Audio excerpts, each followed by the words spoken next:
I guess I've been modifying and building 4x4s since I was about 16 years old. Even before that, as a child, I had a fascination with matchbox cars. They weren't Porsches or Ferraris though, they were F-trucks, four-wheel drives. But despite owning and building over 40 different 4x4s, I've never had the opportunity to mod a vehicle that's designed in my country of birth, Australia. Well, that's about to change.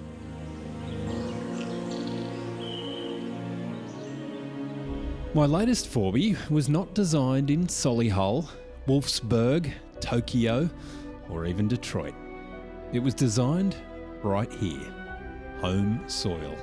Melbourne, Australia, to be precise.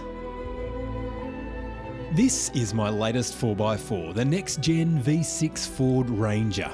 And while the car manufacturing plants have long since closed in our country, it appears the engineers and designers decided to hang around.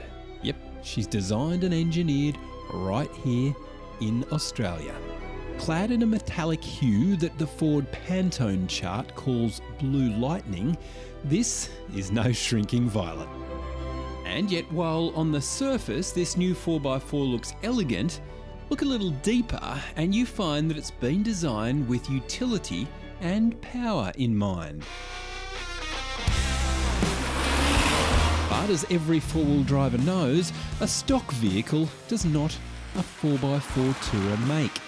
And while at the end of this journey you'll see a fully equipped tourer, this is not necessarily a story of the bits bolted on. It's a story of the companies behind those bits. The ARBs, the Red Arcs, the Bushwhackers, the Black Ducks, those companies that make the gear that four-wheel drivers use the world over. I'll visit the factories, meet the engineers, the workers, the designers, and the CEOs from Perth to Adelaide to the Gold Coast to try and work out what makes Australia the beating heart of the world 4x4 touring industry. I'll try and answer the question as to why this dry and ancient continent has become the world leader in terms of 4x4 design and engineering, and why we continue to push the boundaries. So sit back and relax and lock your lounge chair into low range as I turn this vehicle into a certified Outback tourer. My starting point is this beauty, a factory-fresh next-gen V6 Sport. Of course, it won't stay stock for long. The plan is to turn it into a continent-crossing, fully equipped Outback touring rig. The kind of truck that the Oodnadatta locals might even admire. But to me, the real story here isn't in the metal, fiberglass and electronics, but in the people that build, engineer and design that gear. The story begins here. Ford had themselves a sales success. For much of its model life, it was the highest selling car of any type on the Australian market. But it was getting long in the tooth. They had to build a new one and build a better one. That was 4 years ago. Detroit-based Ford decided the next gen should be designed in Melbourne. What they built, well, just see for yourself. It appears the designers were told to go nuts. 2 more cylinders were added to the engine. A step was engineered to the corner, room for a second battery under the front lid, and so much more. But mainly, well, look. 17,000 Australians threw down a deposit on looks alone.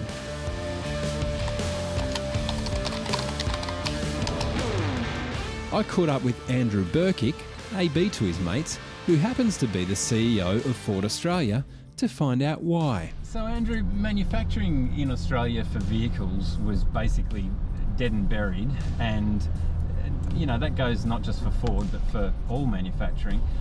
How do we get to this stage where Australians designed and engineered the brand new Ranger? Yeah, well, we're pretty proud of that. I mean, we really started the development of Ranger in 2006 for the prior one. What it also requires is very talented people. And if you look at what Ford Australia has, we have a really strong and talented group of designers and engineers. And that enables us to deliver an outstanding product. But what you also need is some of the physicals. You need excellent facilities. So, we've invested in our design centre. We also have a, world-class proving ground down at the Yuyangs. So it's really a combination of people, process, facilities, but also a passion. It really is that passion you can see coming through in the vehicle, because you really threw everything and the kitchen sink at the new Ranger. Like, there's so much new tech in the car. It's the size of the screen, it's the inbuilt brake controller, the step in the back corner that allows you to just climb up into the tray with ease. You didn't really leave much on the table, did you, in terms of this model? Well, it's important to put in features that your customers value. And that's, I think, is another real strength with this Ranger and the outgoing one, to be honest, is a lot of the features drive utility. And that's what we want. So does it look great? Does it bring a smile to your face? Are you proud of your truck? But also, does it have the tools to do the job? Does it add utility to your business? Does it allow you to go and do the things on the weekend if you're towing, or if you just want to throw the bikes in the back with the kids? One of the things that blew me away was the fact that before this car had actually even arrived on the market, you had 17,000 pre-orders. Have you ever seen anything like that? Certainly not in my time. And when you talk to our dealers, it's unprecedented levels of demand. And again, I think it's testimony to the product. And at the end of the day, what we are selling is, we have our brand, but people have identified that Ranger is already a highly capable, desirable product. And now you're raising the bar again. While the new Ranger was in development, a secret plan was hatched. So John, the collaboration between Ford and ARB, how did it actually come about? I suppose it really goes back to about 2013, when we had initial discussions with Ford about some opportunities and everything that was able to be discussed on current product. For the new range we're looking at now, that it started in 2019, mid-2019, for the engineering work on that. So 2013, you've got the Ranger is one of the top-selling vehicles on the market, but for ARB it was also a golden boy too. That was your number one accessorised vehicle out of all the vehicles on the market, yeah? Ranger is a great vehicle out there. It's got highly capable. By the time you get the ARB product onto it, it really makes it that next level up. So it is a really unique vehicle, and designed here in Australia, it's fantastic. How many parts do you actually make for the Ranger and Everest? For the work that we've been doing with Ford, we're looking at about 300 plus components that we've been able to release through the Ford dealerships as well as through the ARB dealerships. So it's a good array, from bull bars, side rails, UVPs, canopies, the list goes on. We started before the vehicle actually was locked down, so the chassis hadn't been locked down, the car hadn't been locked down. We were able to do feasibility work on the actual CAD models that they had to be able to even bring some different designs into the vehicle of access to be able to then work our way through and get a product that was really integrated. And I use the term engineering integrity, that really integrate the products into the vehicles.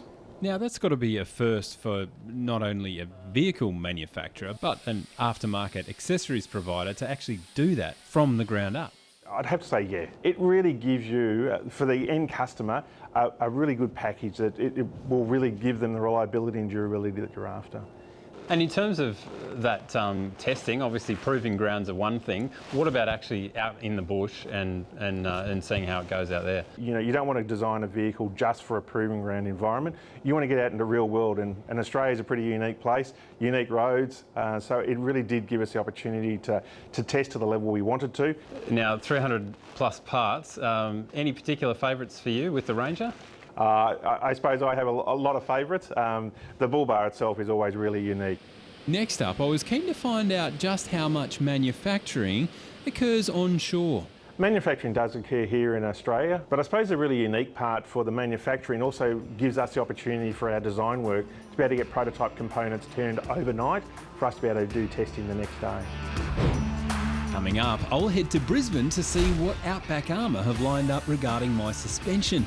And later, I'll see what new goodies Mike from Clearview has engineered for my Ranger. When you're planning on driving some of the most treacherous tracks and beaches in Australia, loaded up with fuel and food, you don't mess about with your suspension. Geebung is the world headquarters for Outback Armor, an Aussie-owned company who now export all over the world. I caught up with one of the owners, Richard Catalan, to see what he had in mind for my Ranger. Hey Richard. Hey Pat, welcome back. Thank you, mate. Thank you. I started by asking Richard what he recommends for my next-gen Ranger. So Richard, what do you reckon I should actually fit to the Ranger when it comes to shock absorbers? You're going a long way around Australia. I think what we're going to do this time though is we're going to run the digressive shocks, DSVs for short. So, digressive, I've never heard of that when it comes to a shock absorber.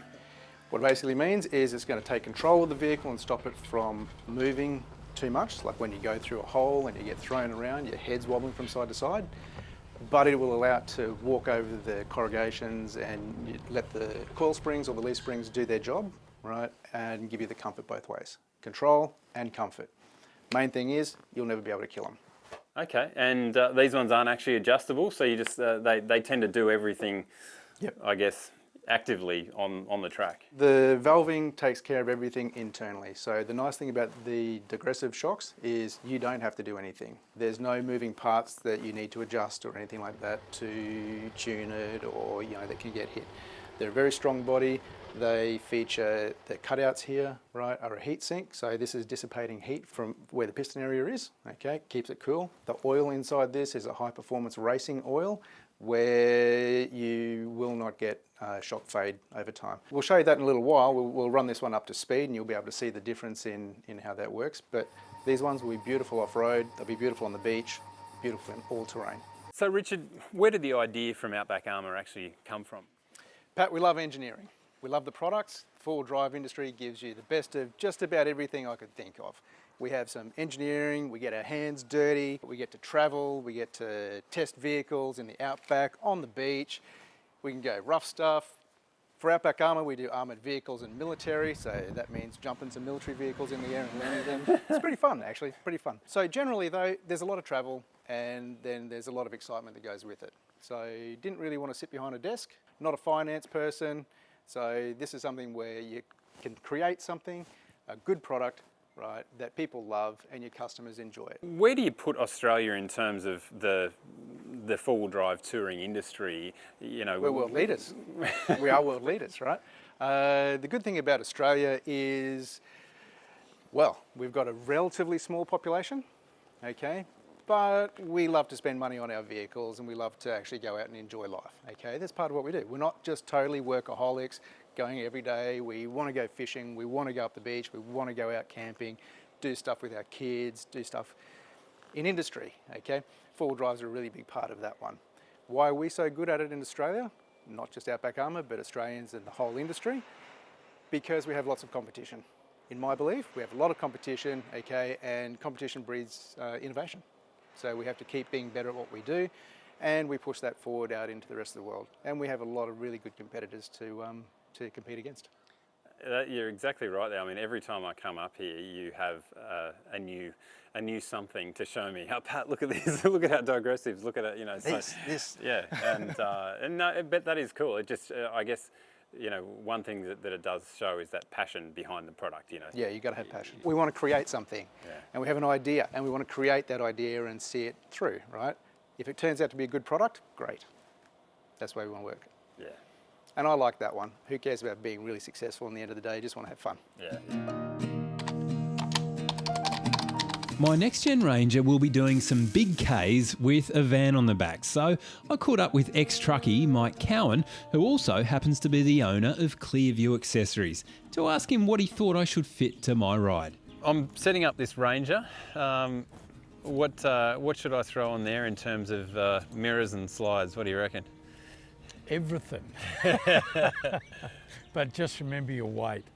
I would say if you're going to be towing long distance and all the rest of it, next gen are the way to go. They've got a flat top mirror glass and gives you a huge amount of vision, but in real distance. So if the car looks like it's 30 metres behind, that's where it really is. So Mike, where does the Clearview accessory story actually begin for you? It started from frustration. I couldn't get any mirrors that really worked. And, being an old truckie, you get used to your mirrors, and when you get out in the road, you like know what's around you, you know. So it was more frustration than anything. So I decided I was going to do something about it. I think it was because I whinged that much to my missus about how poor the mirrors were. She said to me, stop whinging about it and get on with it. I got a set of Silverado mirrors out of the US and I made an adapter plate and I bolted a set of mirrors onto my 80 series. And then the first weekend away, we went down to Lakes Entrance. Wow. It was like Elvis had rocked into the building.